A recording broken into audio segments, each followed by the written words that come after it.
Hey,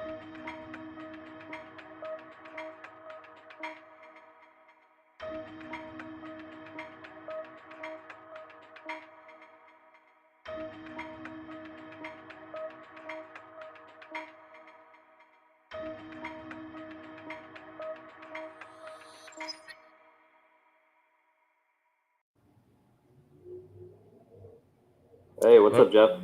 How's it going? Welcome to Wrestling for the Weekend, August 12, 2023 edition. Oh.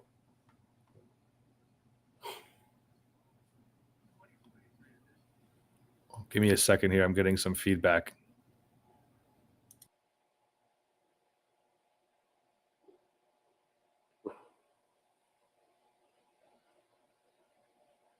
All right, what a way to start now. Hopefully Jeff can come back soon.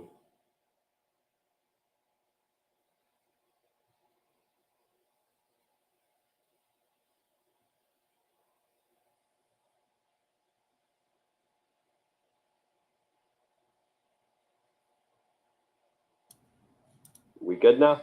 We are good. Sorry about that, All right. guys. There we go. All right. So we're going to start with some WWE. We'll start with the SmackDown stuff. So I'll let you start with that. Yeah, so I want to talk about two things on SmackDown, but we'll start with the Bloodline stuff first, main event segment. I was just saying before, I have really mixed feelings on this because what they did was weird. I find the whole the ending really. Jay, basically saying he's done with WWE, whatever that means. Like, came out of nowhere. And I have absolutely no idea where they're gonna go with that. I mean, it could just be some basic stuff. He goes away for a little bit, makes a dramatic return, and they don't really ever mention that he said what he's just back now. Something like that.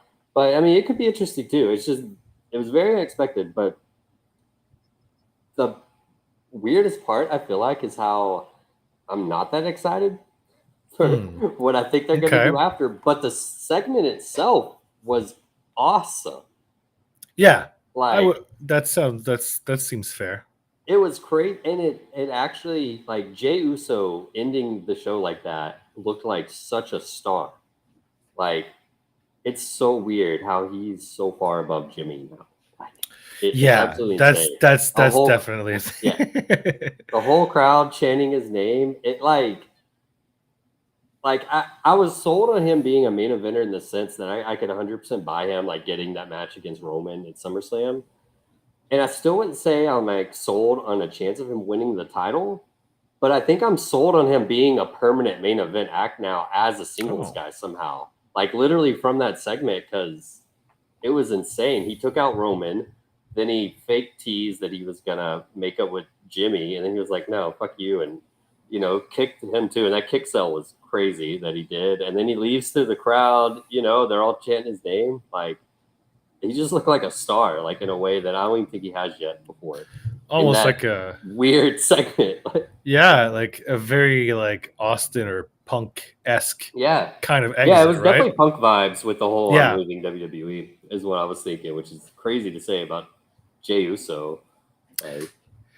Yeah, and I mean, like, obviously there's been like no news about his contracts or anything, so 99.999% this is obviously just a work there. But it gotta be. But it's an interesting work. Like you said, I think that specific aspect of the segment and the storyline is definitely unexpected.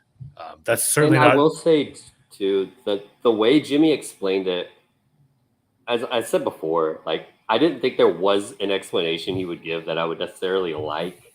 I will say this was one of the better options, at least. It just still made no sense if you think too hard about it. I basically just saying he didn't do it for Roman or anything. And he didn't do it because he dislikes Jay. He wasn't jealous. He did it because he didn't want Jay to turn into Roman, essentially, as the tribal chief.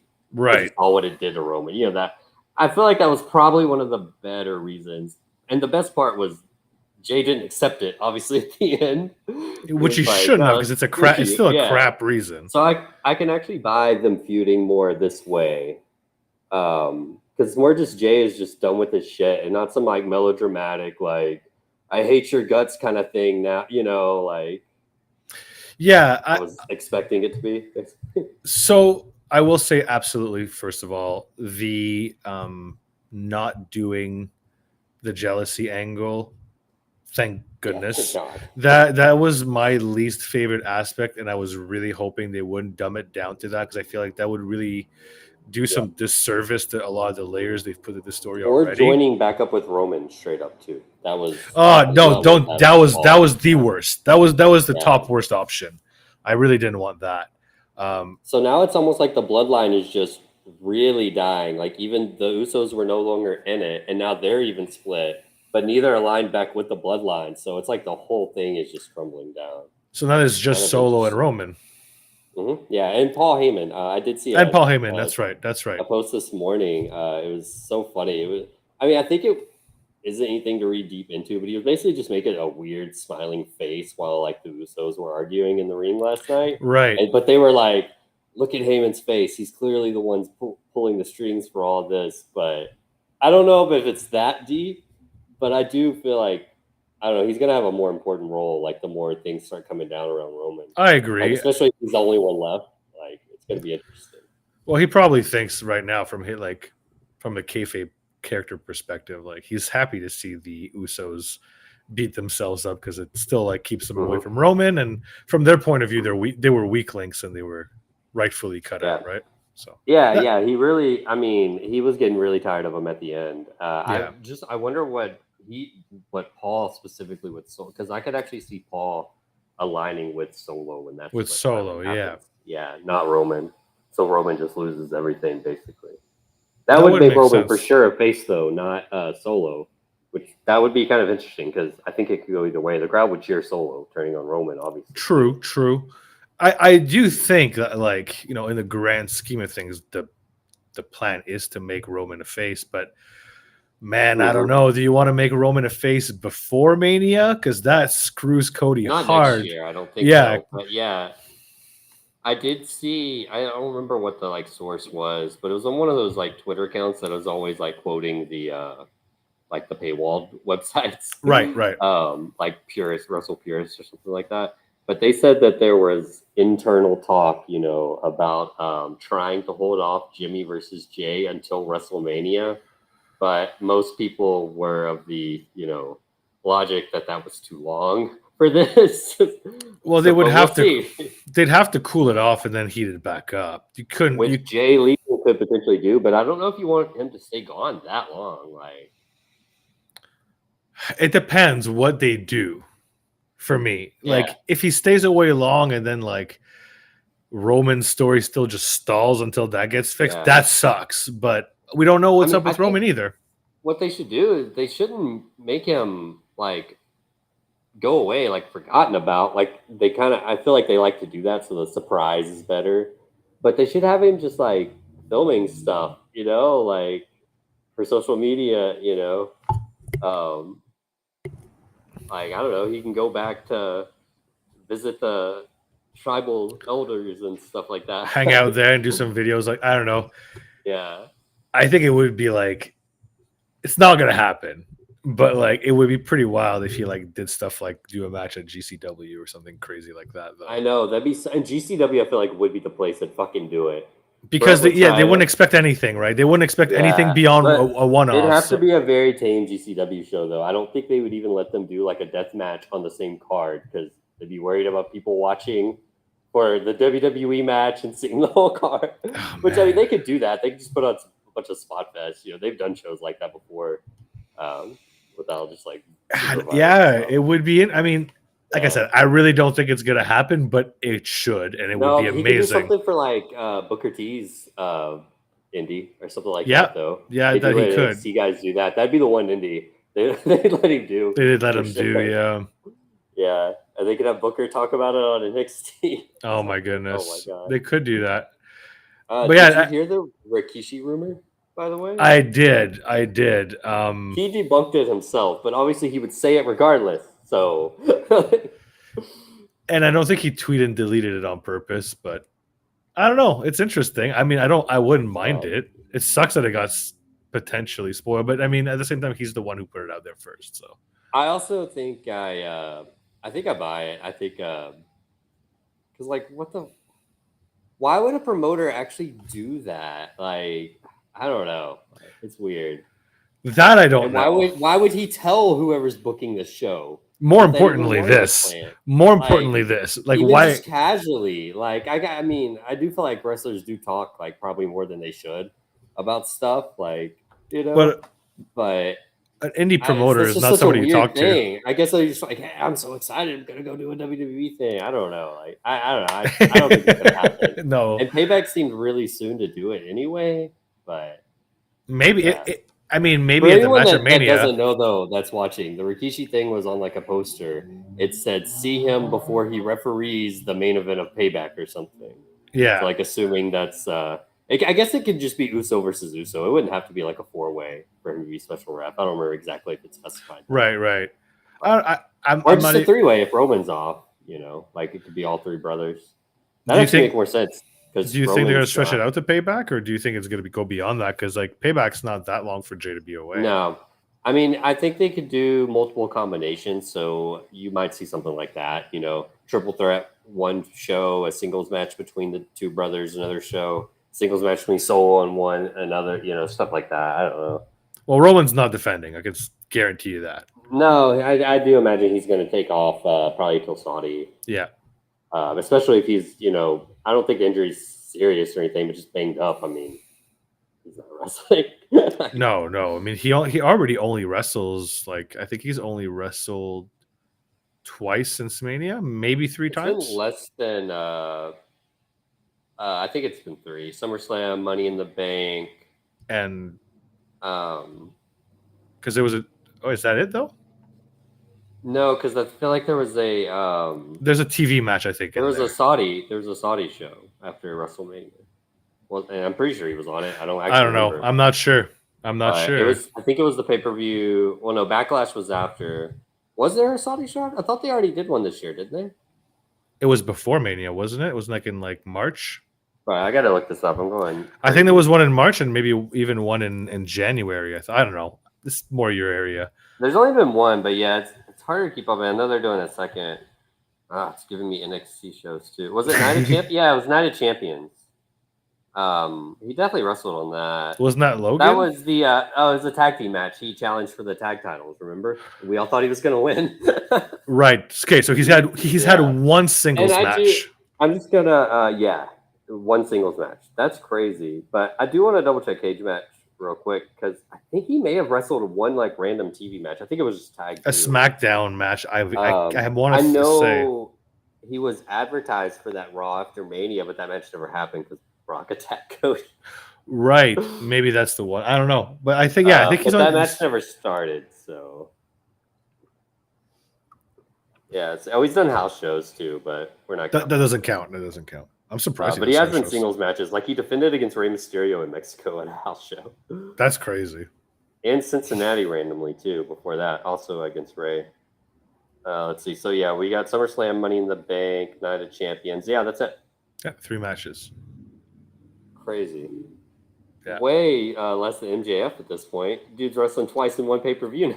I mean, it might even be less than Brock at his worst when he was champion. I'd have to look back. I don't want to definitively say that. The worst part about Brock too, though, is had no story either, so it's pretty bad. Yeah, like he would appear on the TVs, like probably just slightly less than Roman. Like I don't think it was that much less than Roman does, but like Roman's TV appearances have so much more substance. Well, yeah. Effort. Roman takes like 20 minutes. Why it feels different, but as far as wrestling wise, yeah, I think it might be less because they were doing like a pretty hectic schedule sometimes then.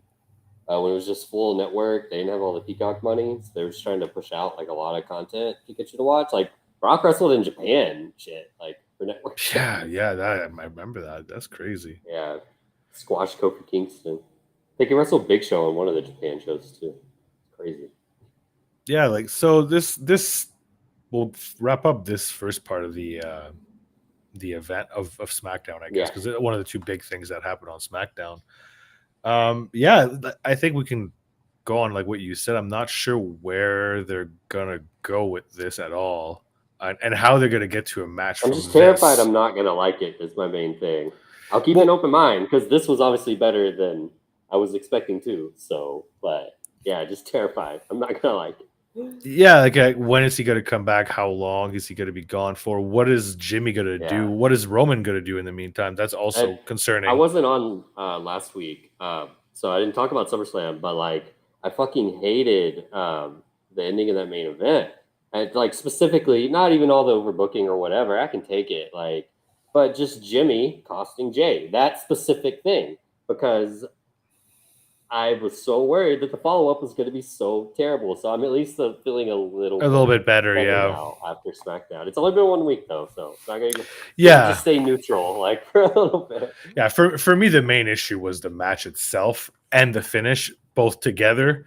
It's like Yeah, that didn't work. It was the weakest of that like Roman formula defense he's had by far. Like Yeah, and it's I don't so even think long. there's like a close second. Like maybe like one like that last Brock Mania match, the one that was like the biggest WrestleMania match ever. They built it as that one was pretty. That wasn't as long either, but that was probably the last like bad Roman match.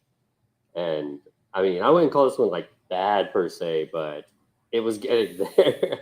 Yeah, and I'd say it's also one of the matches, is few matches of recent memory that the crowd was kind of like dead for large portions of the match. Mhm. They were just kind of standing, waiting for the interference. It was That's not good. almost like that's kind of how like a stereotypical like WWE TV crowd can be sometimes. Not Right. always. Sometimes you'll get the ones that are hot like just the entire match, but it's like they're waiting for the spots to pop, and when they happen, they do. But it's like That's they it. just know like it's coming, and they have no reaction. Like Yeah, during the rest holds and stuff, where you know that's what actually makes the rest holds tolerable is when the crowd's chanting stuff during them. right. Yeah, yeah. You kind of need them to do the clapping and all that stuff. But yeah, they just coupled with the finish, it just didn't work. Hopefully, they keep building this story and it keeps being good. I personally still think it could have been done without the titles, but Yeah, it's like the longer especially it goes, now. the more I'm seeing that. Like, and I will still say, if Cody still just wins next year at WrestleMania, I think it'll be fine. Like, I don't think Cody winning next year will be like significantly worse than him winning this year, like for Cody. But For Cody, yeah. For the fans, I just don't get it. Like, everything would have made more sense as the way Roman's been booked after WrestleMania if he didn't have the titles anymore. Honestly, it would have made more sense with the way only Cody's thing, booked too. It's got to be the stupid record, I feel like. Yeah.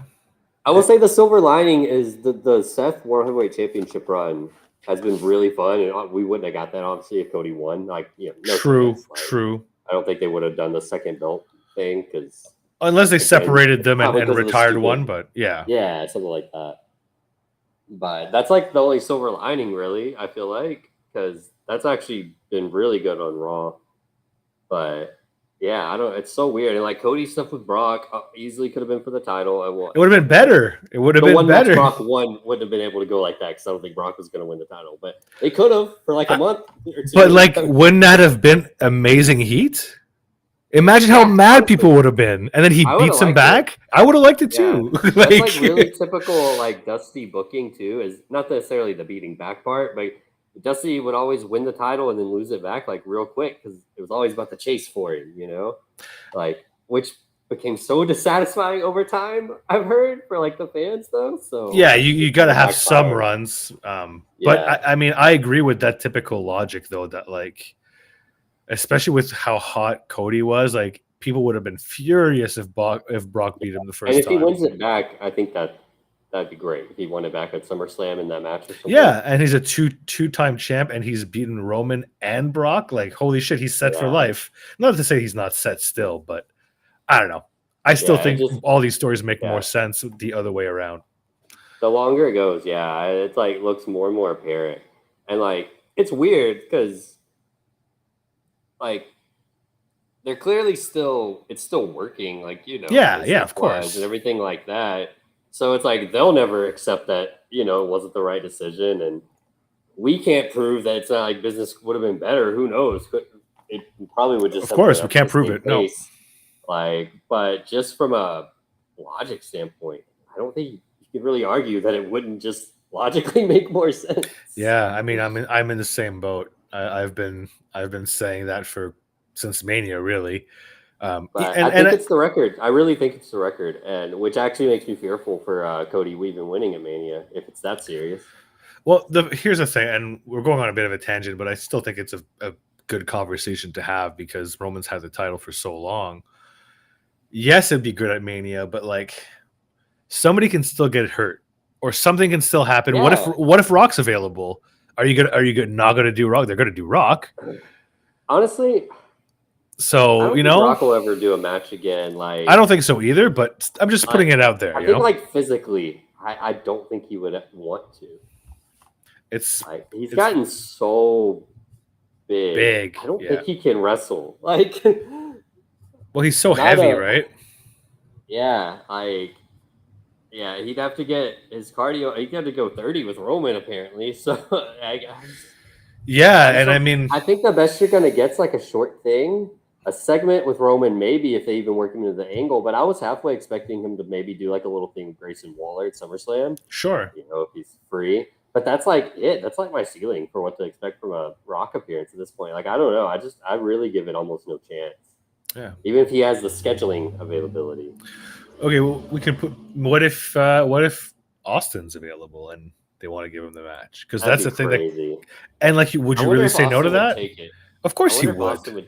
For the right amount of money. For the right amount of money. It'd have to be a lot of money because I think he actually said he turned down he said multiple matches. I think one against Roman may have been one of the matches he said he turned down. The other one was against Brock apparently, and I would never as much as that match. I just don't want to see that match because I would be very fearful. They're in Philly.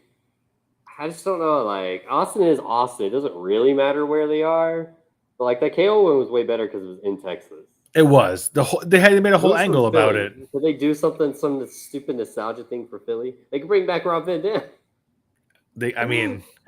If they do, he can thank AEW because we can talk about that later. That performance was he's awesome. Actually advertised already for WrestleMania like stuff in Philly, like WWE sponsored stuff like meet and greets and everything. Does he have a Legends deal with them? I don't think so.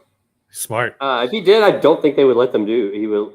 Like, I doubt it. Me neither. But I only know it because someone pointed out like he's wrestling in AEW this week, and he's already like scheduled for WrestleMania week with WWE stuff.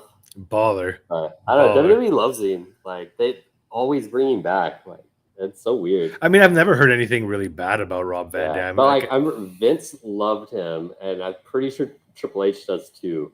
I just know like Vince like oddly loved him. He's he's a cool guy, man. We'll talk about him a little later when we do the AEW segment stuff. But he's a pretty interesting guy. But either way, the point with the Cody stuff is the more you wait, the more you risk of things getting in the way to screw up those plans. Mm-hmm. We've seen plans get screwed up in AEW. We've seen plans go wrong in WWE as well. You never know. I wouldn't say it screwed up Cody's plans, but I mean, fuck, he tore his pec and was out 9 months. Like it was still 9 months that he could have been building himself up on TV. And I'm not sure if he would have lost at Mania had he been on TV for 9 months to play out the story that WWE wants him to play. Yeah, I don't know either. It's hard to say. So weird. I just feel like there was so much weird politics that went into that decision. I don't know. Like, I don't know. I think it didn't feel like a pure creative decision to me at all. Like Triple H has done plenty that I dislike, but this does not feel like just a pure creative decision. It's hard to say, right? Because I have heard like, and the way they went to Damage Control and like defended it like right away, so hard. I don't think they would do that if it was a creative thing. When have they usually done that? Usually they're like, Roman won. What do you want? Yeah. But he did go hard at it. So maybe it was Vince. Maybe it was Heyman and Roman were like, nah, we're just going to hold on to the belt. A lot of people are convinced it was a straight up Vince call. And I've heard conspiracy theories had to do with, the merger because that was announced the day of, remember? That we had WrestleMania Saturday. Sunday, the merger was announced. For the stability? WrestleMania Sunday. Yeah. kind of that I could buy that argument. I also like Yeah, it's very feasible. I saw one of the like conspiracy theory because yeah, of course, never know, but very feasible. And I did see like one of the like more reputable dirt sheet stuff was saying that like when they had asked when Roman was dropping the belt, they were basically told whenever Roman and Heyman decide to. Yeah, which was an interesting thing to put out there. I don't know what that really means, but that was interesting. But we can move on from the Roman stuff. I think we spent enough time on it. We can move on to Rey Mysterio, new U.S. champion. Yeah, I once again have no idea where that came from. Like I've heard a couple of theories, like maybe he was originally supposed to beat Santos in that matchup a few weeks ago. But even then, I'm just like, why? Why couldn't Santos just win it? I have a theory, and I don't. Does it have to do with like a heel turn or something? Like, no, not even. Oh, okay. No, I think this is just a way to get the belt on Dom. Oh, interesting. Straight up, get his win back against his dad, and yeah, it might even be. I could see it. Unified him with 2 belts though. Oh my god! And he defends them on both shows every week. Anyway, I don't know if it'll go that far, but that's my theory. Honestly, the second I saw Ray won, I'm like, they're gonna get the belt on Dom. I did not even think about that, honestly. I think it's the easiest, and they could do it as soon as Payback, because Payback the theme would make sense for Ray. Sorry, for Dom to get his win back on Ray. I honestly think that's what's gonna happen. Okay, that actually, I mean, if that's what happens, I'll support this more. Because I feel like I was thinking they were just going to do some weird jealousy in the LWO because Santos. If they do that, that sucks too. I agree with you. That sucks. And I mean, Santos is good as a heel, but I like him. I like this baby face. Santos he's getting some good reactions, and like he's getting a lot of he's social media stuff, right? He couldn't have just fucking won. I mean, okay, first of all, yes. On that note, I think that's what should have happened. It's what I was expecting. I think it's what everybody expected to happen. But also, if the finish of that match a few weeks ago was audible and this was the original plan, yeah, whatever. That's fair too. Like, I mean, if they don't do the Dom thing, then yeah, I'm not sure what the point of this was. Maybe to get the belt on Cross. Yeah. I don't think he's holding the belt like for more than a month though. Like that doesn't make any sense to me. No, I don't even think Ray's going to be wrestling that strong of a schedule anyway. He shouldn't. I mean, like he's old. Like he's less special the more he wrestles, in my opinion, too. Right? So that was my thoughts on it. I was surprised. Who attacked? Is it Theory that attacked Santos? Yeah, twice, like backstage and then before the match too. Okay, so the one before the match took him out completely. So they could still do like a Santos versus Mysterio face versus face thing for honor kind of thing too, which is a thing they don't really do in WWE very often, but this would be a good time to actually do it. I'm definitely one of those people who don't believe that you can't do face versus face. You absolutely can, and it's fine. No, I definitely do. You just got to do it when both faces are like at the right level of hotness. And yes, you can do heel versus heel too. It's harder, but you can. They just have to be both over is the issue, I think. I think if only one or, God forbid, neither are that over, that's when they get really flat for both alignments, but way worse for heel too. Yeah. Yeah, like for example, you could do MJF Christian and it would work because they were both super over and it would be fine. Yeah, like at the peak of MJF. Yes, not right now. There obviously is more of a face, but yeah. The story makes sense. Like I've seen like Triple H versus Kurt Angle during like the Attitude Era is a good example of that. Yeah. They just have to be different kinds of heels, I think, too. When they're the exact same, then obviously it's a bit weird there. But the reason they're fighting just needs to make sense. Yes, especially if it's like more creative too. I mean, it can just be like they had disagreement in a match, so they're doing it. That's fine. But if you do like a creative thing, like Triple H and Kurt Angle's was. Because Triple H thought Stephanie was trying to get with Kurt, which she wasn't. Like she just was like, she liked him as like a friend. He was just a cool guy, just a cool wrestling guy. But yeah, I don't know. How was the match itself? I didn't get to watch it, unfortunately. Honestly, I was not able to pay that close attention, so I can't give like a good opinion. From what I heard, like I've seen, like just in the chat and stuff, and like. I saw people like talk about it. like on Twitter, like after Ray won. Apparently, it was pretty decent. Like I heard Ray like looked good in the win. So Brendan's talk. Thank you for watching, Brendan. By the way, and sending yeah, your. I think we can all agree, even him, that the best thing was that Theory lost that fucking belt. Oh man, Theory. Then his reign was dead in the water. Yeah, Completely dead in the water. And I felt bad for him because I don't really think he was doing anything specifically wrong. It's just the booking didn't help him and it just wasn't working. He wasn't getting reactions anymore. And no, and I don't know where he goes from here. I'm a little scared. I hope they're just able to rebuild him and stuff, but NXT might be a good idea. I hope they haven't given up. Like, because I think he's not bad. Like, no, there's nothing wrong with the kid. Like that almost feels like a reign where they blame him when it wasn't near as much his fault as theirs. Yeah, I mean, I'm hoping that's not the feeling backstage because I think that's very unfair. I think as much as I usually like John Cena lately, I think he really, really did him a disservice. Not only did he bury him on the mic, which honestly it's what Cena does, but the thing is usually then like people beat him in a good match and then it's cool. But then the match sucked, and then that like he's done nothing since. Really good to the live crowd, I feel like. Yeah, I was. People I heard say they liked the match were people that were actually there live. Which is fine. I mean, like it might have been a different atmosphere, but that atmosphere did not go well over on TV. It was bad. I was left kind of like not upset, but like very disappointed because usually like Cena brings it, so it was not good. And then they didn't really do like what was his feuds since Cena really. He was teaming with like Pretty Deadly. They like this guy's an alliance against like the Brawling Brutes. You know, man, those Brawling Brutes, endless feuds. Yeah. And then the Pretty Deadly guy got hurt.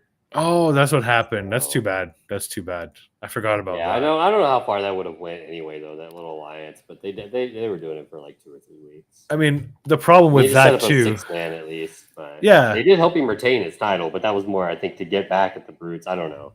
And even then, I feel like those guys would have gotten more over than him, just because they have so much like flamboyant energy that like people really like that team right now. I know you're a big fan too. I was gutted when I don't remember which one though. Honestly, I think it's Prince. That's injured. It was the blonde one. I believe his name is Elton Prince. Yeah. I think you're right. I think it's very disappointing, but again, a very random maybe I shouldn't say hot shot. I guess hot shot booking. I guess for Mysterio. Yeah. We'll see where it goes. I'm assuming he's going to be defending at Backlash. Or Payback, you mean? Payback, sorry. Yes, Payback. Very similar names. I guess that's pretty much the two main things that went down on SmackDown. Was there any significant storyline beats you want to go over that happened on Raw? No, not really. Unless I don't have much to say about it because we know so little, but about Nakamura turning on Seth to challenge him. It's fine, I guess. Like, I'm not expecting much. I think it'll be fine. And but probably I think it's just gonna be a run of the mill, like basic stuff though, honestly. I think it's gonna be a one-off. I think it'll be a good match. Probably get some good tags out of it, like on Raw. And then Shinsuke will probably lose and go back down the card. Shinsuke will lose. Let's be honest. He's not winning this feud. But I think it's good for a short-term feud. Yeah, it'll be fine. I think you're 100% right, though. It's going to be the typical Nakamura feud where it's going to be like one pay-per-view cycle and he's going to lose and that's it. He's so over, he could go back babyface right after, too. That wouldn't even shock me. For sure. Which actually it's good because it goes into what I was going to say next is I don't think he really needed to turn heel to have this feud. It could have been just like, because Seth is not really like... Seth's a babyface, right? But he's kind of cocky, and he doesn't. He's just Seth Rollins at this point, right? We can both agree that he's just Seth Rollins. So like, you don't really need to turn people for his own alignment. Like he can just shift his personality against whoever he's against. The only thing I I don't will know. say is he was actually teasing this heel turn for a few weeks. Okay, fair enough. And it was coming across well. Like I was actually excited for it. I just did not expect it to be for a main event feud. I thought it was just going to be continuous mid card stuff. With mid-card stuff, yeah. So yeah, that part kind of shocked me, but I was actually excited for it going in just because it seemed like more interesting than just normal babyface Shinsuke. Yeah. But I don't know. It's it's weird just doing it against Seth. You just know they're gonna have some kind of like theme song like sing off though. Oh God, I didn't even think about that. I'm not looking It's forward gonna to be that. like a 10-minute segment on Raw. They got 3 hours to fill. They got 3 hours to fill. You're right. You're right on that. Yeah, that's pretty much the only thing that I want to talk about too. What I would hope is that, like, in a perfect world, this would be the main event for Payback, and it gets like 30 minutes. I'm not sure that's gonna happen, but I wanted I give it a to. slight chance. It just depends on what Bloodline stuff's happening. Yep. If there's no Bloodline stuff, or if it's a weaker thing, like maybe like Solo against one of them or something, yeah, I think it could. But Yeah. actually, then you still got a Cody match probably though, so that's their other competition. Most likely a Gunther match as well, Mm-hmm. but that's definitely going to be under anyways. But yeah, so we can wrap up WWE though. I'll Yeah. just say, like, I thought all 3 shows were pretty good this week. Like above their average. Well, SmackDown maybe more at like the normal average for it, but I thought Raw and NXT were a good bit better this week. Like just nothing like specific. Just felt like more like, consistently like good throughout. So Yeah, well, that was kind of refreshing. I will say, especially with NXT, I think that the combination of them putting on really good shows over the last, I want to say, like, I don't watch the show that often, but it was a few weeks after they took so much of the roster in the draft, like maybe a good like 2 months after the draft. It was rough there for a little bit. It was rough, but lately it's been good, and the ratings show it, man. I don't know if you saw the ratings this week, but they did like close to Dynamite numbers. It's pretty good. Yeah. And it's so funny because they're still doing the same like cheesy stuff, but I feel like they're just putting on better matches too. They are. I will say on that top too. of it, let's just say real quick the Mustafa Ali versus Axiom match. It was the opener of the show. That was crazy. I mean, it was just like a spot fest basically because they just went one spot after another. But yeah, it was amazing. Like they just went 100 miles per hour the whole time. It was crazy for sure. And of course, I mean the addition of people are saying Dom, but I want to correct them and saying it's Dom and Rhea. Okay, yeah, it's both. So people are tuning in to see Rhea as well. The whole group because it was. Finn that's right. Damian were even coming too, but I mean, with just Dom and Rhea, like, doesn't seem any different. That's right. Yeah. So anyway, I just want to say that because I think people forget how over Rhea is, and it's like this. She's definitely a big reason why people are tuning in, but that's not taking away anything from Dom. When she actually wrestles too, like it's always like a spike on whatever show. Of course, people want to see her. It's kind of crazy. So it's nice to see that they're getting some rewards on NXT because I know like a few times before they've gotten the small spike from bringing people in and then it kind of tapers off. But this Dom Rhea stuff too. Oh yeah, the contract year. I didn't even think about that. That's probably why they're doing it. The best time for the show to get hot. Absolutely, yeah. They got to hurry too before all the sports get back on TV. So it makes sense. All right, well we can wrap up WWE there. And did you want to do G1? You wanted to do G1 or AEW? Yeah, let's do G1 first. Okay, yeah, that sounds good. So yeah, we really only need to talk about 2 matches or 2 results really. Okada beats Evil, thank goodness. Yeah. We don't have to go through another Evil run, but we'll go back on the Evil stuff because we didn't talk G1 last week. We're not done with him, unfortunately. Oh, we're not done with old Evil at all. And then we had the match of the night. Maybe I don't know if it's the match of the tournament, but it's up there. Ospreay versus Naito was absolutely insane. Naito went over, but he looked pretty concussed near the end there, as we were talking before the show. He ate a couple of shots to the head, including a pretty stiff kick right in the forehead, I want to say. Yeah, it was right above his right eye. I'm pretty Yeah. sure because that's where it looked like it was swollen after. That was bad. I was worried. Me too, because he was stumbling around. Hard to say if he's just overselling as well, because it's Naito, and he's pretty Yeah, good at that stuff. if that wasn't selling, he does not need to wrestle. Come on, No, that please better have don't. been selling. I hope so, Like, because I really think that may have been him realizing they botched that whatever that kick spot was supposed to be, and also realizing he got fucking kicked in the face. So he just decided to sell it so the botch itself wouldn't be as remembered. Like, yeah, I hope so. But then like I said, so it like didn't look fake at least. it definitely That's did not look positive. fake. I'll give it that. No. It did not look fake at all. We're speculating right now whether he's injured. Yeah, exactly. But you could audibly hear Will call for the Destino and everything, which is like worrisome. I guess usually the heel calls the match traditionally, so it could have just been that, and just I have heard that. Yeah. so either way, we'll know. We'll know later today. Hopefully he's okay. But really, really predictable, but awesome final, I think. Predictable in the sense that I thought this was going to be the final. Not that I know who I don't know who's going to win. I would bet on Naito, but at the same time, Okada three-peating is a thing. And Lol Okada win. Time, I think. Might be. I know people have won twice in a row. I'm not sure about 3. I think they had mentioned it would be the first time. I don't really know past G1 winners that well, though. I'd have to look. I'm not versed enough in G1 winners. Probably 8 times when it first started. I don't know. But I mean, it's Okada, man. You can't count him out ever. And if you do, he's gonna make you pretty upset. And also, he's been like healing it up this whole tournament. Yeah, I know. He's been kind of a dick. People have been cheering. Like they have not booed Okada whatsoever. No, but they've been chanting for his opponents over him just about every single match, except for Evil. Yes, no chance there. He's the biggest babyface in the entire world for that match. The gasps on the God. Gino is a bad man. He's a bad man. What is wrong with God?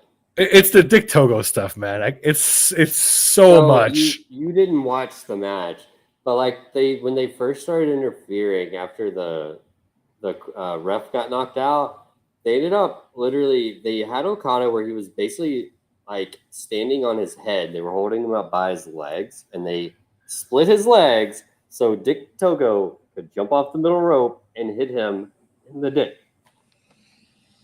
That's when I posted, this is a disgrace. Oh, man. This is a G1 semifinal. Yes. Thankfully, like I said too, the last three to maybe 5-ish minutes, basically as soon as the interference like ended and they started doing the Okada finishing stretch of finish or like signatures hit, counters, reversals, all that good stuff. That was awesome. And it actually reminded me that Evil is actually a good wrestler. Yeah, when he's not doing good. This bullshit, which is even worse. But God, it was so bad. And we have to talk about because Evil did beat Sonata, so Evil is most likely getting a title shot in like probably October or something. I think they do a Destruction of the show or something like that. I don't remember the name. That'll probably be a pay-per-view main event. Well, it's just free on World for me, but still. So the Sonata match and the other Evil match that he won before, I haven't been this mad watching wrestling in a long time. That was the Shingo match, right? The Shingo match made me rage out. Okay, well, maybe not rage out, but I was pretty pissed.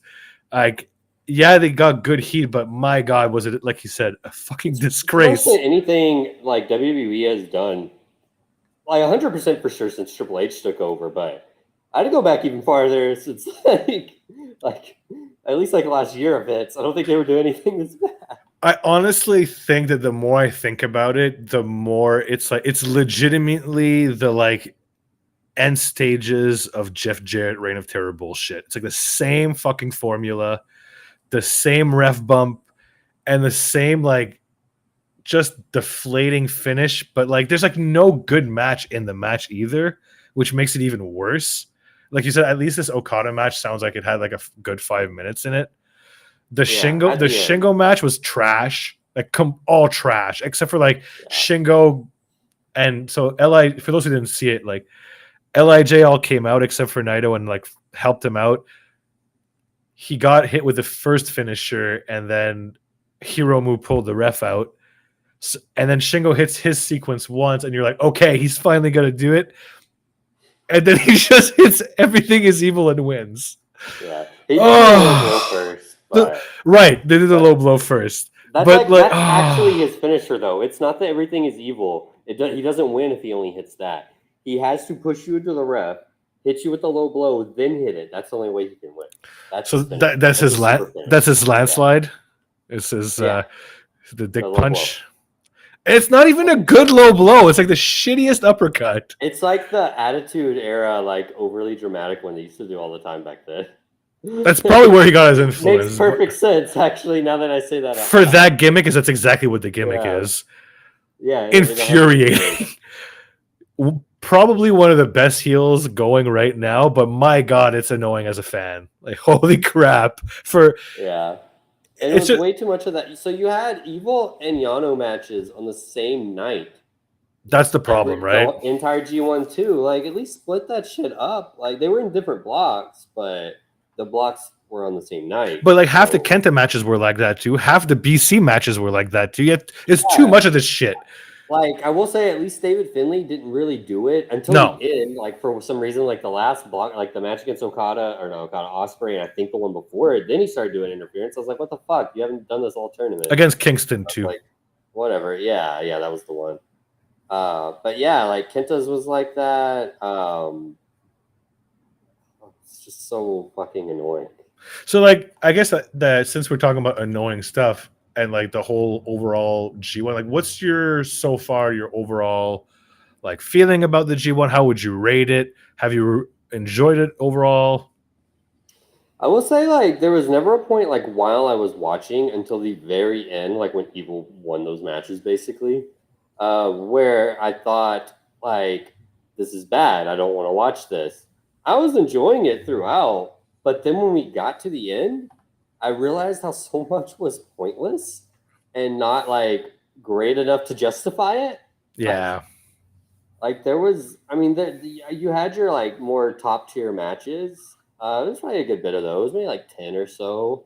But there was none that were just blow away like match of the year contenders. No, like I agree. I think the Ospreay Naito one today which that had no time limit, so that helped. And Ospreay versus Phantasmo LP, yeah, that was the only one I would even really rank up there. There's others I enjoyed a lot, but definitely wasn't as many of like the basically match of the year contenders that a G1 has a lot. Yeah, I don't think it was like the worst ever though. No, I wouldn't say that. Mostly because I think last year's was still so last year's was bad. Was terrible. Last year's was and it had the Okada Lowell winning at the end too after a bad G1. The only thing good about everybody was pissed. Evil was a jobber, but he was still doing the same matches. He just lost, thankfully. Yeah, so I agree with most of that. Like I think there was a lot of good to great matches, but there hasn't been a 5-star match. I don't believe. Whether you use like Meltzer's rating or not, like for me, there was not a 5-star match on this. Close. I mean, today probably the Ospreay Naito maybe. Yeah. It depends how he feels about the injury part. Yeah. But like there was too much fluff for me. Funny too, because normally I don't mind that in the G1 because it's usually like good enough. But like this one made me realize you can't have that much of it without the like great, absolute great stuff. Yeah. To make up for like in the main event, basically. Which makes me think I think either the field is too big or the field had too many mid-carders. And I mean no offense to that, to anybody particularly. But like you had too many guys that filled the same role, which you kind of talked about earlier with like the Toru and Evil stuff. They're kind of filling the same kind of match role. You don't need 4 to 6 of those guys in the G1. You need like 2 at most. Yeah, I will say I actually think the format's fine. The 32, the way they set up this year was good, and I think could make for a very enjoyable G1. It was the talent pool. Like yeah, I agree. They needed more outsiders. Yes. Excuse me. Like They should have got someone from Impact. They're cool now. Yeah, that would have been a great They could idea. have got someone from Rev Pro, like only people coming to mind right now probably juniors, so they would That's work. But that's a fair point. you don't want any CMLL heavyweights probably like you can get for the best of Super Juniors. But I mean, No. like an idea I actually had. I don't know how receptive other people would have been to this. Was Moose because he's not doing like super important stuff in Impact right now. That'd have been great. Cool. And he's had New Japan stuff before in America, but on the New Japan cards. So that would have been cool. Like, I mean, they kept off guys from Strong that we need to talk about. That does. Filthy Tom Lawler not being. That's a bullshit. I'm sorry. He should have been there. Yeah. Like over Tonga Loa. Like, come on, man. Tonga Loa sucked this time. He was like, terrible. He was honestly the worst entrant, like for me by far. No, Chase Owens actually may have. If Chase Owens would have faced Ospreay, he would have had better matches. Yeah, I mean, Chase Owens is Chase, but again, that goes against my point. Like, too many of these guys. Not have been in. Yeah, one at max. Like, it's too much. Also, I did hear someone make a point. If you're not going to bring in the outsiders, if that's too hard, logistically, whatever, I can kind of accept that. Put some juniors in. Like, it's okay. Put Hiromu in it. Yeah, man. He doesn't have to get a lot of points. He's a junior. He can job, to the heavyweight. For sure. Okay. It won't hurt him. You can put Hiromu in. You can put Robbie Eagles in. I was thinking, Eagles would have been a great shout. Yeah. Like, it's ridiculous that they would allow some of this talent to be. I mean, like, shit, they should have put Kyle Fletcher in there if they really wanted to as well. That would have been fine. Like, he's big enough he's a big dude, right? And I don't know. I don't want to say it was a bad G1. I think it was a kind of a mid G1, I would say would be a fair assessment. I think, what do you think about the 20-minute format as well? I think that's a good question that people are kind of 50-50 on. I do think that's part of the reasons why there wasn't your match of the year, contenders necessarily, but I think the positives outweigh the negatives. I think the shows overall, watching every show like I was doing, they were a lot easier to watch. 20 minutes. Less draining, right? And I like the way the draws factored into scoring more too. I think that just kind of spiced it up more. Well, I will say too, like if you're gonna do draws, do 20-minute draws because 30-minute draws are fucking long, man. When they were doing 30, there'd be one draw tournament. I think last year had one, maybe two. One, yeah. Yeah, and they rarely push it, so you never even had that drama of oh, will it go the time limit? Because I mean, at that point, you're still basically going 30. So yeah, or it's nothing to go 17, 18. They could have done. I think they actually could have had shorter matches too, just because you have a 20-minute time limit doesn't mean you need to use it. Yeah, 13 to 15. They had some 15-minute matches to the outside to have a 2-minute match inside the ring. Yeah, I did not like that. That's weird. Yeah, and this goes along with the other nonsense we talked about. It wasn't even just the evil matches and stuff that had bullshit. I didn't need that much outside brawling. I didn't mind some of it. I spammed it a lot. I didn't need LP Kenta doing how they did for a 17-second match. Yeah, it's weird. They're making different decisions. Weird's the best way to describe it. That's how I've been describing all this stuff today because it's very mixed feelings because I did enjoy a lot. Yeah, I don't want to say it was outright bad because, like I said, a lot overall, of it. If Naito wins, I said before it started that I wanted him to win. Yeah, you did. And assuming that's what they're going to go with, he was the favorite. He should be the favorite against Okada, I think, even though it is Okada. That's great. Overall, I probably will remember nothing from this G1. It was very unmemorable, but I definitely will remember it remember that bad G1 that year, like I do last year. Yeah.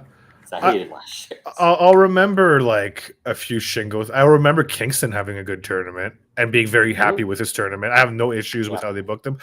And I'll remember, unfortunately, Kaito kind of being punked by New Japan. Yeah, I did not like that. Maybe that's intentional. Maybe they want me to not be happy with that and whatever. But man, I thought especially with how quote unquote weak his block was, I think this was an opportunity to at least put him in the semis. I'm shocked. And I don't even want to down Hikuleo too much because I thought he did look good. He's fine. But that wasn't a good booking decision for Hikuleo, even though he looked really good in not the Naito match, but the Shota match before to actually get in. That's probably the best match he's ever had, honestly. Yeah. Like, so I don't want to like take anything away from him. He showed me a lot more than I was expecting in the tournament, but I think that booking may have hurt him more than it did good. I think just since he lost in the first round, it was less offensive, so most people probably forget. But because I think it got him like more like heat that wasn't his fault. Because everyone's like, "Why the fuck is Hikaleo in the playoffs?" You know? And Yeah, yeah, I mean, that's a question exactly. I had too.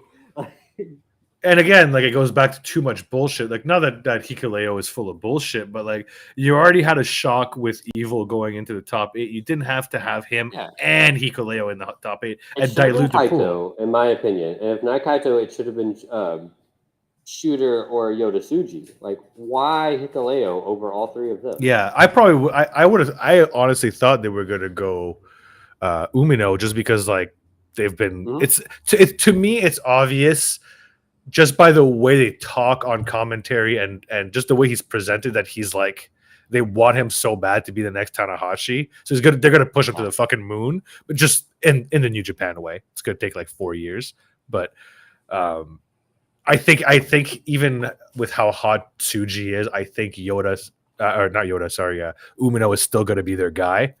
Yeah, I think so too. They're definitely higher on him themselves, it seems. And thankfully, he had a really good tournament too. Yeah, So he did. He looked really good. He looked really good. Yeah. Yoda's gonna be their Naito. Yeah. I think it's super obvious too. Suzuki is actually the only one that didn't surprise me in the tournament because he looked as good as he has been looking. Yeah, he's as advertised, right? Anything I wasn't expecting. He still might be the best of the ones we've mentioned so far, but I was actually very pleasantly surprised by like both Hikaleo and Shooter. Yeah, me too. I'm with you on not wanting to be too down on Hikuleo. I don't think it's his fault he was put in this position. I just agree with you that I wouldn't have put him in that position. It's too soon. Especially with 2 other Tongans on the freaking G1. It's too many. It's too many of these guys. It's so funny to me that he made it over both his brothers, though, to the playoffs. I mean, that at least is good storytelling from a certain point of view there. But anyways, yeah, it's going to be a good finals, though. It's going to be a good finals. Mm-hmm. I'm looking forward to it. Kingston getting challenged by Henare is going to be interesting as well. I don't know when they're going to do that. Yeah, I wonder if they do that like as soon as tomorrow's show, or if they're going to do that in America. They did that too. Strong title. If they did that tomorrow, that'd be sick. But I assume they'll just be in like a multi-man tag, though. It'll be like Kingston, Tanahashi, and someone against the United Empire team. Yeah, they might even. Ospreay will even be on it. Mix it up with Kingston some. You never know. That'd be cool. I wouldn't mind that at all. Yeah, it would. I think that's about all we need to talk about for the G1, though. What do you think? Yeah, there wasn't really any more storyline aspects. Yeah, I don't think. I think. Oh, yes, there was. Sorry, Will Ospreay changing the belt is a pretty big thing. Yeah. That was actually off the original broadcast. So I didn't actually watch it. I saw it on. Yeah, I didn't see the broadcast either. I just saw the tweet. But it's interesting. I mean, I don't really need to know much more than he's literally rebranded the US title to the UK title and put a new plate on there. Yeah, a new plate or the sticker on the plate or something. It's I love the it. UK flag where the US title flag is. It's funny because I mean the title looks exactly the same now. He just switched the flag, and I'm like, bro, they should let like everyone do this. That'd be sick, right? The title, yeah. Well, he was saying he wanted to call it the international title anyway. So instead of calling it the international title, it should just be like the title of the region of whoever's won it. Could be the Canadian title soon. Who knows? Yeah, that'd be awesome. But I'm all for it. Freaking Will Ospreay getting himself over right away, even though he lost. And we can kind of tie it into the AEW stuff because I do think this is going to lead to Don Callis recruiting him, or at least having a better chance of recruiting him because he can use his G1 loss as a catalyst to influence him some more. And we can go into AEW now. What do you want to start with when it comes to AEW? Let's just talk about what's been booked for Wembley so far. I think we got to start with, oddly enough, a pre-show match that was booked, a 0-hour match. But MJF and Adam Cole, it was made official on Rampage last night. It was. For the Ring of Honor tag team titles against Aussie Open. This is batshit crazy booking. First of all, I just want to get that right out of the. I think also, and I've heard this take somewhere else, it's pretty smart because you're going to put your world champion and your most over act on the pre-show, and you're going to get people who watch it for free during that morning in America and wherever else they are, and they're going to be like, hey, those guys are pretty popular and they're pretty entertaining. Maybe I will buy the show to see them fight later on. And you know there's going to be some sort of story angle in there. Sure the crowd is for sure there early enough, so like you don't got to worry about them filing in late. Like, I mean, I don't think that would normally be a problem, so I'm not gonna say it's like strategic for that, but it just guarantees. It's guaranteeing that you're going to get a super big, loud crowd during the pre-show because nobody's going to want to miss that match. Yeah, and I think they succeeded with this booking specifically. With it's pretty much how all wrestling, like good wrestling angles, need to succeed. Like the Bloodline's done it a good bit of times too. Is there's multiple scenarios this could go. We are excited for multiple of these scenarios. Yes. Like there's probably some we would be disappointed at, but overall, like there's so many ways they could go and so many ways we would enjoy still. And and it's unpredictable too. It's crazy to me that I've read this in a lot of social media places, and I it's hard for me to disagree. Like this is one of the hottest angles that AEW has ever done, and they've done it in such a small vacuum in such a short amount of time. I don't think they've ever actually really done something like this before, and it's worked so well. No, not this hot, and it's like literally at the perfect time too because they're doing the Wembley show. Yeah, like it's great. Like honestly, like, and I've said it a few times on this show. Like, I'm really shocked how well this worked out. I would have never even thought of putting them together as a team. I'll never believe like this was the original plan either, like the way it worked out. If it was, man, they're geniuses. Yeah, that's insane. Yeah, it's crazy. Like, but I don't know, man. They're knocking these segments out of the park. They had another one this week that was like really stupid, but still super over. They're still super over, like when they come out to the ring. And this match itself, like, it's gonna be amazing because we know the in-ring is like all four guys can go in the ring. That's not going to be a problem. I'm really excited to see MJF and Cole go against another what I would consider like a top 5, top 10, whatever you want to say, team in the world. Because they already did FTR, but Aussie Open, I would say, are like stiffer as well. I mean, they're from New Japan, so you're going to expect some like pretty stiff strikes. If I'm ranking tag teams, like I'd probably put Aussie Open number 1 right now. Probably, and that's fair. Still. But the year, even with Davis's injury, the year they were on, I mean, it was a lot like FTR's run last year. Yeah, what they were doing. Yep, that's a fair comparable. It was insane. And I think it's going to shock a lot of the more like, I don't want to say casual viewers, but like the people who don't really know them specifically, who don't know them from New Japan. Because they haven't really had that many. They've had a few, but not that many matches on AEW. So they're not not many on Dynamite either. More on which was shocking to me because they were on Rampage last night and like they're over. People were definitely chanting for them, so that's really good news. I don't see how bad this is going to be. Like it's going to be so good, but I don't know what they're going to do with the result. Like you said about unpredictability in the main event, there's unpredictability just as much here, probably even more, because I can see scenarios where they win, them being Cole and MJF. I can definitely see a scenario where they just lose, and that sets up more heat for the main event. But then they've teased us with so much friendship that I can see them just winning and being friends. Like, I don't know. And that sucks too, because I don't know if I would like to see Aussie Open lose in a match where they're not the main focus of the story. That might be kind of poopy for them. Yeah. So I do think ultimately, if I were a betting man, I would put my money on Aussie Open. Whether they win clean or dirty, I don't know. Whether there's some like chicanery, who knows? I could definitely see the what are they called? The Kingdom getting involved. The Undisputed Kingdom. The Undisputed, yeah. Is that what they're calling themselves yet? Or was it what we're going to call them? That's what I'm calling them, because Roderick Strong seemed to have joined with the... Can we talk about Roddy Strong's performance on Dynamite? This guy is the biggest geek, and it's amazing. Bro, he's so good at this. I don't understand how this part came about. Like... he's When selling he me yelled so. back, "I'm not a bland white guy" or whatever it was, like, so just like a little kid, like Oh, he's screaming. such a loser. It's amazing. Like I've seen like those kids before, like growing up, like having I these kinds of know. reactions, and then him throwing himself into Matt Taven's arms, like They look like they didn't even expect that. they I think they were trying not to break character and laugh because it was Yeah. so over. And his stupid neck brace. Why is he traveling with a neck brace just to No, cry?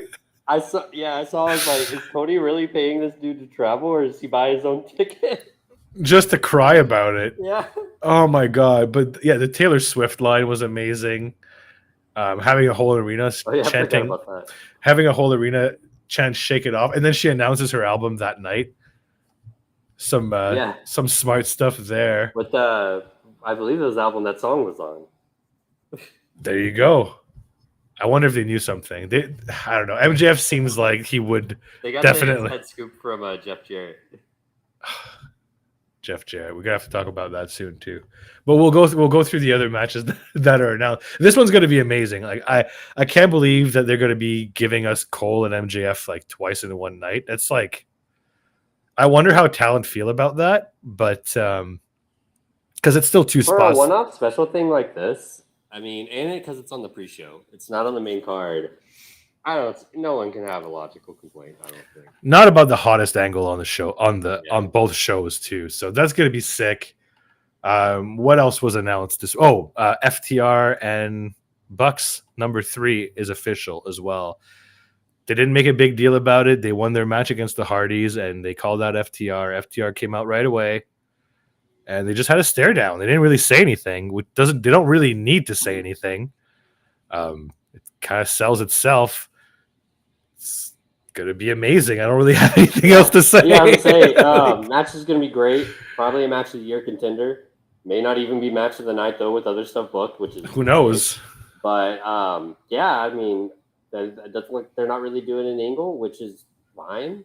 Don't need to. There's still 2 weeks. There's still 2.5 weeks to go. And at least in FTR's case, they're still doing more of their own stuff on Collision anyway, so they can just cut promos like about the Bucks while they're doing that stuff. Yeah, they're it's fine.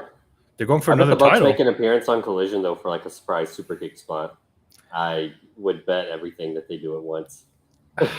Imagine they do it tonight when they're tagging with Yeah. Punk. With Punk. I know that's what I expect.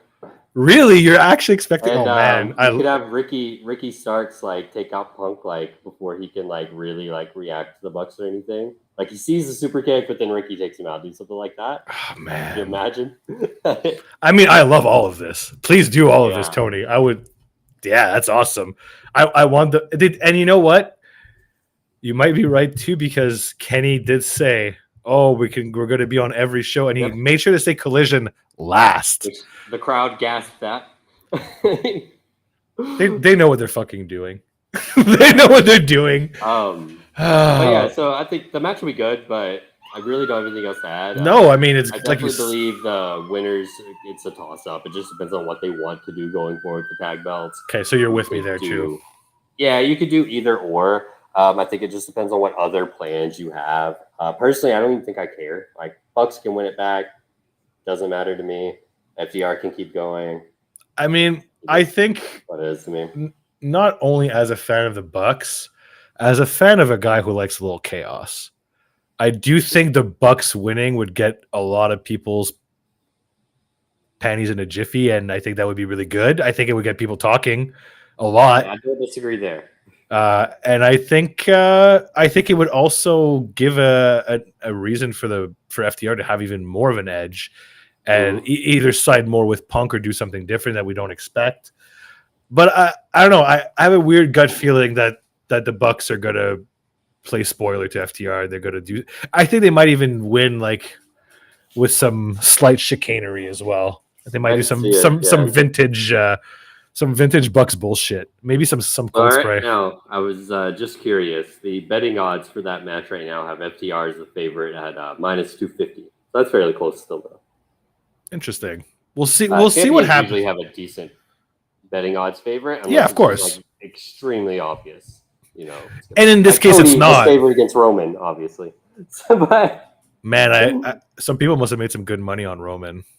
yeah, MJF is minus 400 by the way against Adam Cole. Yeah. And we can move on to the next match now too. I'll see these odds real quick, but Darby and Sting are a big favorite against Swerve and AR Fox. They're not losing. I would No. be flabbergasted if Sting lost in Wembley. And that is a coffin match, by the way. We should specify. Oh, well, then of course they're winning. I don't think Darby's ever lost a coffin match ever. No, he just destroys the coffin after. But Yeah. He usually gets very hurt. That match is going to be interesting. Like, I'm really happy for everybody involved in that match, especially Swerve. I think he really he's been doing a lot of hard work, so I'm glad to see him rewarded with a spot on Wembley. And I'm also really, really happy to see AR Fox in front of 80,000. Like, can you imagine that feeling for that guy who's been grinding the indies for 15 plus years, probably almost 20? Mm-hmm. Never got a shot anywhere. And when he did get a shot with AEW, it wasn't a big role or anything. He got his few moments in the sun, but then kind of just went back to jobbing here and there. And now he's in a blood feud in a major match against a legend at Wembley. I'm so happy against freaking Sting. I couldn't be happy for the guy. I'm really happy for everybody. This match is gonna rule. Sting is gonna jump off something tall and it's gonna be stupid. Most likely, yes. The entrances for this match, I think, are going to be awesome. Mm-hmm. I can't wait to see what Darby will probably have a video prepared or something. I saw somebody say Darby should try to jump out of a helicopter or something. Oh God. Like they did for WCW. Or something. It's something crazy. I don't know. They're going to do something. I'm expecting the entrances for a lot of these shows, for a lot of these fights to be absolutely crazy. Because if they're going to do insane entrances and pay a lot of money for rights, this is the time to do it, right? Yeah, I agree. Get Sting to come out to Metallica. It's going to be awesome. Oh my God. That'd be amazing. I want to see it. I'm putting it out there, and hopefully somebody retweets that to Tony so he actually does it. I mean, he spent the money on Final Countdown. It can't be Seeking This Roar can't be that expensive, bro. I don't know. It is Metallica though. They're pretty expensive. But yeah, last match would be the women's 4-way. Yes. We don't have all the participants, but we do make a very educated guess on the last one, because it is going to be Hikaru Shida defending against Saraya, who qualified last night. Good match. Toni Storm, who got the bye, and then the winner of Britt Baker or the Bunny. So yeah, man, it's gonna be Britt Baker. Which I'm actually satisfied with the match. I think it's a good best of both worlds kind of thing. You can get Saraya on the card. It's not a singles match. You get Britt on the card still. I mean, it's still your top women's card. Yeah, of course. Women's draw. Tony's probably your best in-ring worker, honestly. So you get her there too. I don't mind this being a multi-man. Me neither. It's probably one of the best scenarios they could have. Me too. And it surprised me to see some of the discourse online where some people were saying this was lazy and didn't have a story. And I completely disagree. I agree that the setup of the tournament is a little hokey. Probably not even necessary. If they would have just told me these 4 women were in the match and told me because of the all-in stuff and because of all of they're just the 4 best women on the roster right now and they're getting a title and that's who's in the match, I would have been completely fine with that. You didn't really need to add the pretenses of the tournament. But to say that there's no story or that this is put together last minute, I don't agree with that at all. I think it would have been a 4-way if Jamie was champion as well. It would have been the same thing, except I think she would have been in probably Shida's spot actually, or in Storm's spot. Sorry, she probably would have been in Storm's spot. So unfortunately for Storm, but fortunately for Storm now. Maybe Shida's, but most likely Toni Storm. I think that Shida would have been in the match just because of how they've been talking about the match and listening to Shida's interview. The way she was talking about Britt Baker herself. She was saying she wanted Britt in the match because in her mind, her and Britt were the 2 major women that held that division together from the very beginning. They've been there since day one, and they've grinded it out since day one, which I mean, they kind of that makes sense. throwing Riho under the bus a little bit there, but Riho hasn't been there very often for a long time. So what it is. And I do think Sheeta's reign was much more successful as well. Like the fans really got behind Sheeta, like more so than Riho. I think she's like, I don't know. It's going to be a really good match. I'm again also very happy for all the people involved. I think that all four of them getting a shot at the big stage is great. I think Saraya looked pretty good last night on Rampage as well. So I'm thinking, especially in a 4-way match, it'll be okay. They're probably bubble wrapping her too for that exact reason. They want her to match. Yeah, I'm sure they want her to make sure that she's going to be good for that match.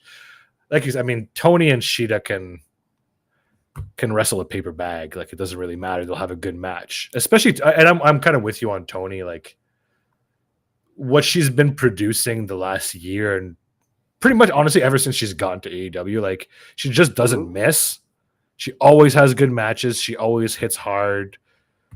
Like she's awesome. And this new gimmick is batshit crazy, and I can't wait to see what she's gonna do with it. It's killing me already. Like I'm so happy that she did this. Like for her to like take a loss and then turn it into like a weird gimmick like this. I know. I think it's gonna get really over because I've seen a lot of people talk about people who don't usually talk about AEW, who don't usually talk about Tony Storm. Period. Really, they're calling it the Sunset Boulevard gimmick. I don't know if that's a movie you've ever seen. I haven't seen it, but that sounds accurate. Actually, it's funny. I just rewatched it last year, maybe even earlier this year. I don't remember when I watched it, so it was fresh on my mind. I saw that promo. I was like, "Oh my god!" Like I swear, one of the quotes she said may have been straight up from the movie. I wonder if she just watched the movie. I used to be a star. What happened to me? Her delivery on this is perfect. It's yeah, because that's what one of the things I found was lacking with her. For me, was the gimmick she had been doing up to date didn't really match like her intonation and how she spoke in promos. Whereas this does a lot. Like I think the way she's cutting these promos and the way like it's very goofy, but also like very serious at the same time. It seems serious to her. It's completely delusional, right? It's complete delusion, and I think that works really well. And her being barefoot yesterday, it was just like that was so fun. That's gonna get some like stockings on with stock, yeah. That specific GIF is gonna get some replays in specific kinky circles for sure. People really are gonna be into that for sure. Yeah, but yeah, it's a good gimmick, and like I said, I also thought Saraya looked pretty decent. So I'm looking forward to this match. I'm also thinking that Sheeta's gonna retain. Mm-hmm. I think that's likely too. Again, with that 4-way, it's kind of tough. I don't think Saraya's gonna win. Me neither. I don't think Tony trusts Saraya to hold the belt. I don't think they just put it right back on Tony. That's kind of weird. And Britt maybe, but she doesn't really seem like she's in a place where they'll just put the title back on her right now. I think they'd build it up a more than me too. This, like what they're doing, if she's going to win it again, it'd be like more of an actual feud. I could see Britt not getting pinned and then being Sheeta's next rivalry. Whether she turns heel or not doesn't matter. Like because I don't think you need to run back Sheeta Tony right away. I think that feud's kind of done. And I think that it would make sense to maybe they don't need to do Sheeta. So one of the reasons I'm saying I think this is going to be the next rivalry is also because I watched Sheeta's interview earlier this week, which I would recommend people to watch because she doesn't really do one with Denise, right? That's right. And she doesn't do any English interviews. So I think for fans of her who want to know more about her, like just to know more about Sheeta in general, it was really good. But she was talking about how in her mind, like Britt's her biggest rival. And just which, you know, maybe for Britt it's more Rosa, but for Sheeta it's Britt for herself. And like she's still like kayfabe mad that, you know, Britt took her moment from fans because like she lost on the first pay-per-view with fans, and you can tell like Sheeta really had struggled with her reign with no fans. Like she talked a lot about it on this interview. It was how hard it was, and especially that she couldn't do like now she says she wants to do like in-ring promos and all this stuff. So I think that it would make a lot of sense for her to challenge herself and do that against Britt. And I think that feud would be good, and then it could kind of be a good way to get her to fight Jamie Hayter whenever Jamie comes back, even if it's like next year. I think she needs to beat Britt decisively to close off that rivalry. That right now they're 1-1 technically, right? I think. I believe so. Yeah. And like in like the big didn't Sheeta was the one that broke Britt's nose that one time, right? She was, and I'm pretty sure. Yeah. Face? Sheeta beat her quite a few times before Britt finally beat Sheeta.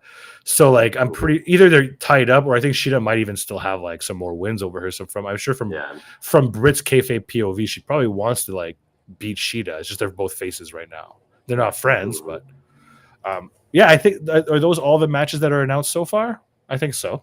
Yeah, officially, yeah, and I really don't think there's been too many teases really. Punk. Like anything there. Oh yeah, Punk Joe. Yeah. Too. Everything else like they've got other feuds set up, but I could see a lot of them also being at All Out instead. Yeah, it's hard to know. Like I'm not sure if OC Mox is going to happen at All In or All Out either. He's fighting Yuta this next week. I don't think Yuta's winning though. I really don't. Not this close to the pay-per-view. No, it's not happening. But I still think they're going to do OC Mox. I'm just not sure when. I could see a multi-man at All In with the BCC and like a best friends-ish kind of group or something. Yeah, that would make sense. And then Moxley versus OC at the show a week later. Yeah, because they got to keep some matches for All Out, right? Like they just do. They can't burn through every single like. Right now, it's Darby versus the TNT champion is how they phrase it. So right now, the source, I guess. So we're not sure who he's going to fight. It could be Christian. Whoever is the TNT champion at the time, I was my original thought, but yes, with this current gimmick, he might be fighting Christian. They're going to do something wonky. And I have a feeling it's going to be against like straight up against Christian, or maybe they somehow he makes it like a 2-on-1 for some stupid reason. He manages to like kayfabe his way into it. TNT champion. It's going to be silly. I love this gimmick. Speaking of silly, we need to talk about this match announced for next week on Dynamite. Oh, good. Yeah, I wanted to get to this before we got off. So they announced. I was imagining that last night. I was like, is this a fake skit? Like, is Jarrett doing this a bit? Control someone? You know, yeah. Like, is it a heel bit or something? So I don't know if no, is a legitimate sponsorship. This is a real match that's going to happen. So I don't know if you saw my reaction, but my reaction was, what? What the fuck? Yeah. What? And it's like, and that's exactly how I was like reacting. I was like, I thought it was like a video game tie-in too for a second. Like I mean, I know it is. It's a video game advertising tie-in, but I thought like Jeff Jarrett was going to be a character in this game. Was the point of it or something? I was like, no, it's a fucking match. So for those who haven't seen it, not only is it going to be a death match, it's going to be a Texas Chainsaw Massacre death match. Yes. And they teased that the bad guy, the Leatherface. Thank you. Sorry, Leatherface might be in attendance, which is so funny. I mean, I don't know if the dude's alive. Probably not. But there was a Leatherface that wrestled in Japan in the 90s, in all the death matches with like Cactus Jack and Terry Funk. Like, did he ever wrestle Jarrett? I don't think so. That would be funny if he did. And he was just Leatherface from the movie. He just that was his character. He was just playing the character from the Texas Chainsaw Massacre movies. So there's precedence of Leatherface in wrestling. So on top of all of this, when he was announcing this, I thought he was just announcing the death match itself. Not that he was going to be in it against Jeff Hardy, which is the most random, batshit crazy booking It's the most. What's going on? It's the most TNA booking I've ever seen AEW do for sure. It's a full on TNA match. Period. Insane. Both of them were in TNA. So, I mean, I never thought that I would see Jeff Jarrett in a death match, let alone on national television, let alone against Jeff Hardy. None of this makes sense, but I am really excited for it. I'm here for the chaos of it. I have no idea why they're doing this. I guess other than for the sponsorship, which is not. I guess it's a thing they've been doing recently, but usually it's with TV stuff. I'm shocked they're doing it with a video game. Properties, which this might be a Warner property. It could be. It could be own the movie rights. There's a good chance of that, I'd say. But yeah, I don't know what's going on. Do you think it's going to be good? It'll be something. I don't know how far they're going to go with it being a death match. I think it's going to be more comedy. Like a comedy hardcore match? Get a death match, but I don't think they're going to go, like, it's not going to be like it's not going to be like the Nick Gage Jericho death match. No. On AEW TV. It's going to be more of a street fight kind of thing, I think.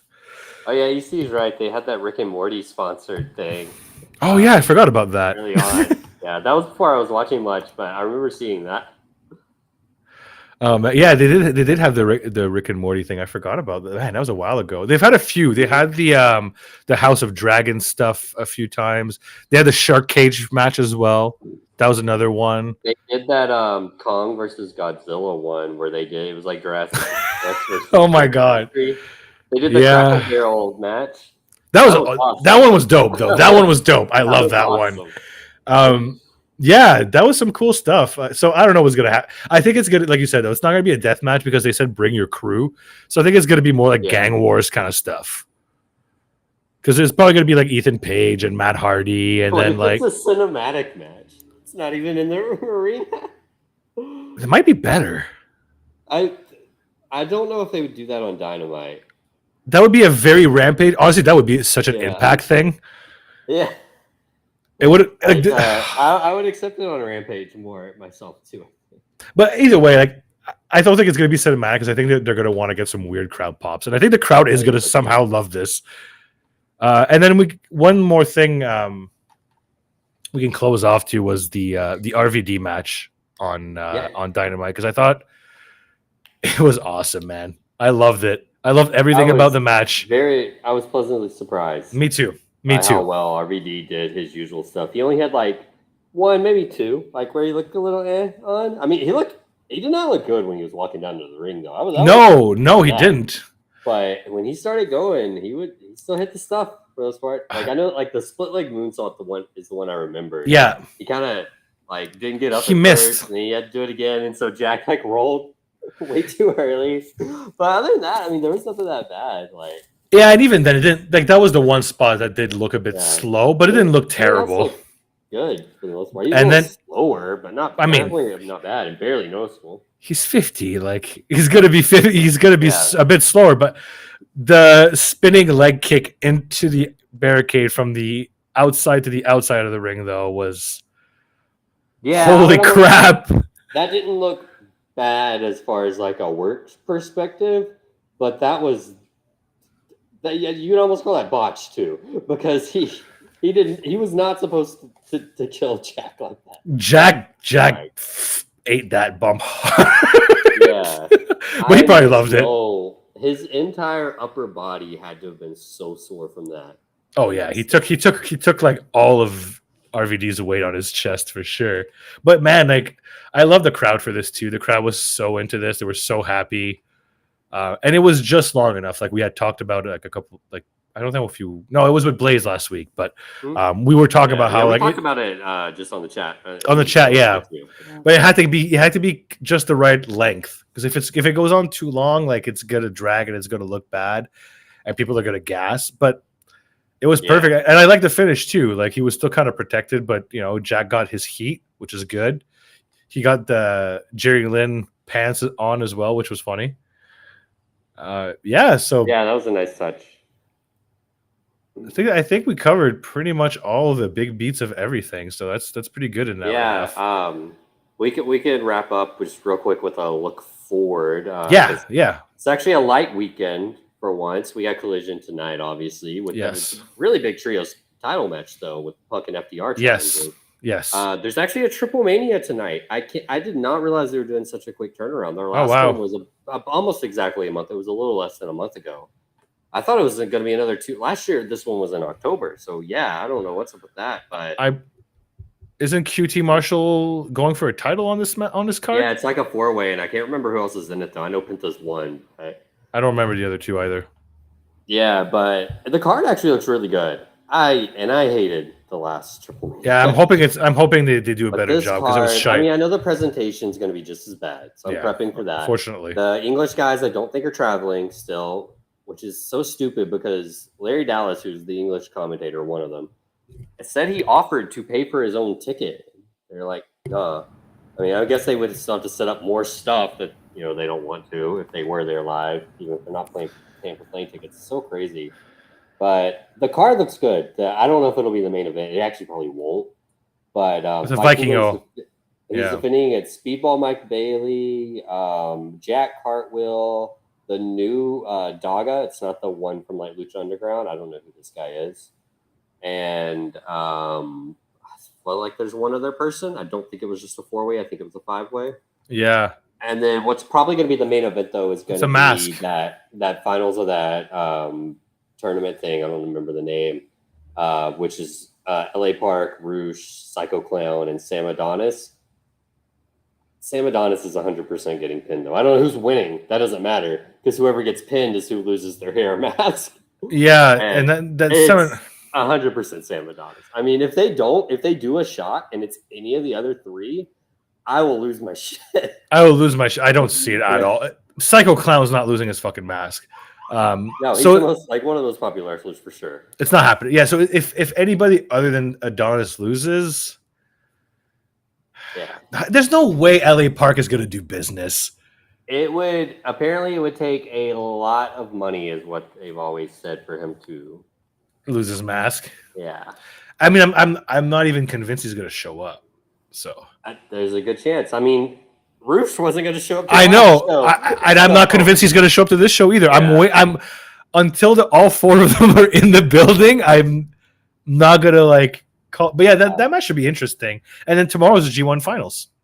Mm-hmm. Yeah, and then that's it for this week. Basically, I mean, I know there's some GCW shows and stuff too. There is. But then next week you have the All-Star Junior Festival USA already. Holy crap! The Impact New Japan show is the day after. I believe it's Friday and Saturday, but it might be Saturday and Sunday are the dates.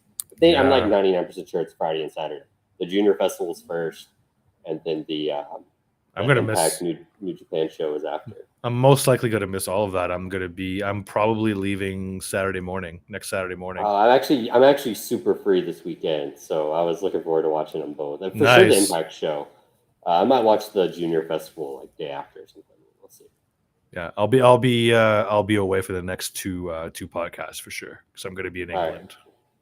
Right. Nice. Oh yeah, duh. I knew that. Yeah. I'm gonna leave and probably go to Calgary on Saturday, and then probably head over to the UK on Monday. Yeah, we're gonna stay for the week.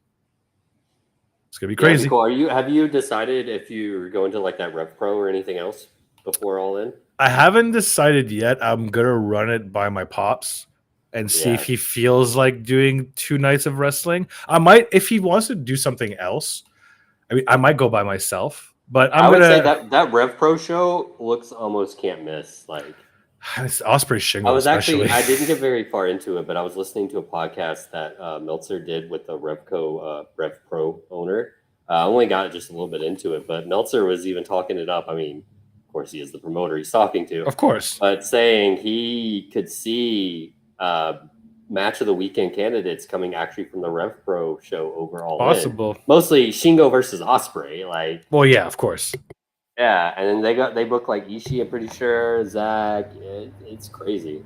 It's gonna be crazy. So I'm gonna try to convince. I know there's a lot more shows too, but I would say if you're gonna go to one, it needs to be that one. That's the only other one I'm not gonna take my dad to a 500 indie shows there. But if I was gonna, I'm gonna try to sell him on the fact that this is classic British wrestling, so we get both experiences. So we'll see if that works. There's no way that's what it's gonna be though. Yeah, but he doesn't know that, Chris. Shingo and Osprey is the main event. He's not watching this show. All right. the Copper Box or whatever. It's like the biggest arena they've ever ran. It is historical, I believe. Yeah, but it's gonna be like a very. I know I can't even say that. I was gonna say it's gonna be a very British crowd. No, it's gonna be the same fucking crowd as All In. It's gonna be the exact same people. It is. Yeah. We'll see. We'll see. I'm gonna play it by ear. Straight up New Japan wrestlers. I know, and it's basically just New Japan and a bunch of Rev Pro guys. Like it's, which tells me that there's going to be some New Japan guys at All In, obviously. Mm-hmm. Well, we can wrap it up here, though. Yep, sounds good. All right, Chris. Well, good chatting as always. Thanks everybody for tuning in and everybody in contributing in the chat. And we'll see you next week. Well, Chris, we'll see you next week at least. Yep. All right. Have a Cheers, good one. guys. Bye-bye.